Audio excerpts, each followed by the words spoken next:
సంగారెడ్డి జిల్లా జన్నారం మండలం గడ్డపోతార మున్సిపాలిటీ పరిధి 4వ వార్డులో జనసేన పార్టీ అభ్యర్థిగా పోటీ చేస్తున్న మత్తూరి శ్రీనివాస్ ఉదయం ప్రచారం చేస్తుండగా అదే వార్డులో కాంగ్రెస్ పార్టీ అభ్యర్థిగా పోటీ చేస్తున్న మత్తూరి పటేల్ మాణిక్యరావు కుమారుడు దౌర్జన్యంగా తనపై దాడి చేసి ఇష్టారీత్యా తిడుతున్నాడని ఆయన తెలిపారు. ప్రచారం చేస్తే తమను చంపేస్తామని బెదిరింపులకు గురి చేస్తున్నారని, వారి నుంచి తనకు ప్రాణాపాయం ఉందని, పోలీసులు చర్య తీసుకుని తమకు న్యాయం చేయాలని ఆయన తెలిపారు. అలాగే జనసేన అధినేత పవన్ కళ్యాణ్ పార్టీ అధిష్టానం కూడా వారిపై చర్య తీసుకుని తనని కాపాడాలని మీడియా ద్వారా విజ్ఞప్తి చేశారు.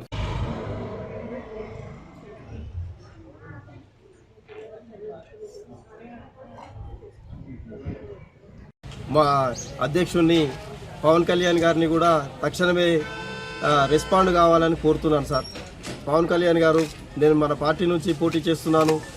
నాలాంటి కార్యకర్త, నాలాంటి జన సైనికుని కాపాడుకోవడం మీ ధర్మం.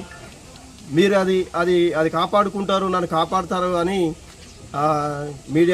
మీడియా పరంగా మిమ్మల్ని నేను కోరుతున్నాను సార్. మీరు ఇవ్వలేదండి, అధిష్టానానికి ఇవ్వలేదు. ఇప్పుడు అధిష్టానం వరకు నేను వెళ్ళలేదు. మీ ద్వారా, మీ మీడియా ద్వారా మా అధ్యక్షుడిని పవన్ కళ్యాణ్ గారిని కోరుతున్నాను సార్. నాలాంటి సైనికుని కాపాడుకోవడం మీ ధర్మం సార్. మన పార్టీని పేరు నిలబెట్టడానికి నేను సాయశక్తులా కృషి చేస్తున్నాను. మీరు ఇప్పుడు నాకు రెస్పాండ్ కాకపోతే నన్ను ఎవరు కాపాడతారు సార్? మీరు రెస్పాండ్ అవ్వాలని నేను మనస్ఫూర్తిగా కోరుకుంటున్నాను సార్. మీడియా మిత్రులకి దయచేసి మా అధ్యక్షుని దాకా ఈ సమాచారం తీసుకుపోతారని మీ పాదాలకి నమస్కారం చేసి చెప్తున్నానండి. మా అధ్యక్షుని దగ్గరికి ఈ వీడియోని తీసుకెళ్ళాలి సార్. నా పేరు మధురి శ్రీనివాస్. నేను మన జనసేన పార్టీ నుంచి 4వ వార్డు గడ్డపోతార మున్సిపాలిటీలో పోటీ చేస్తున్నాను. ఇదే వార్డులో మధుర్ పటేల్ మాణిక్యరావు కాంగ్రెస్ పార్టీ నుంచి పోటీ చేస్తున్నారు. నేను ఈరోజు ఉదయం క్యాన్వైజింగ్కి వెళ్ళి ప్రచారంలో ఉండగా వాళ్ళు దౌర్జన్యంగా రూమ్లోకి వచ్చేసి నన్ను విచ్చలవిడిగా కొట్టడం జరిగింది. నేను ప్రచారం చేయొద్దు అంటున్నారు. ప్రచారం చేస్తే చంపుతాను బెదిరిస్తున్నారు. వాళ్ళ ఇద్దరు, మాణిక్యరావు వాళ్ళ ఇద్దరు కొడుకులు ఉదయ్, అజయ్ ముగ్గురు కలిసి నన్ను కొట్టి నా జోబులో ఉన్న నా కారు తాళం తీసుకొని నా కారులో ఉన్న రిజిస్ట్రేషన్ చేసుకున్నటువంటి భూమి రిజిస్ట్రేషన్ డాక్యుమెంట్లని ఎత్తుకొని పోయి ఇప్పుడు లేదని చెప్తున్నారు.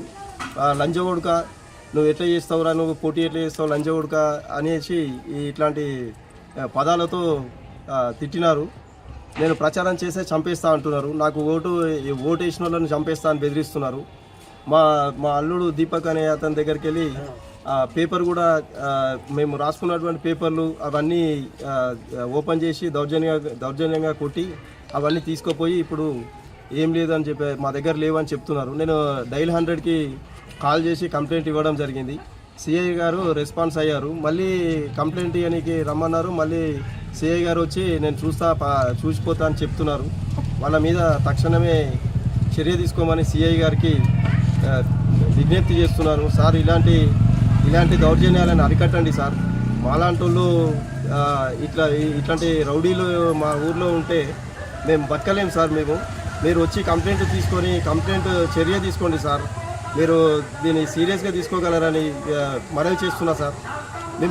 మీరు లేకపోతే మన పోలీసు వ్యవస్థ మీరు లేకపోతే మేము బతకలేము సార్. ఇక్కడ మీరు దయచేసి మా మీద దయతలిచి వాళ్ళ మీద చర్యలు తీసుకోగలరని మనవి చేస్తున్నాను సార్. వాళ్ళు పోయి వాళ్ళంతా వాళ్ళు కొట్టి వాళ్ళే పోయి కంప్లైంట్ ఇచ్చిరని అంటున్నారు. వాళ్ళు మొదట కంప్లైంట్ ఇచ్చిన వాళ్ళని మీరు పరిగణనలోకి తీసుకుంటారని అది నాకు బాధ కలిగిస్తుంది. మీరు తక్షణమే చర్య తీసుకోగలరని మనవి చేస్తున్నాను.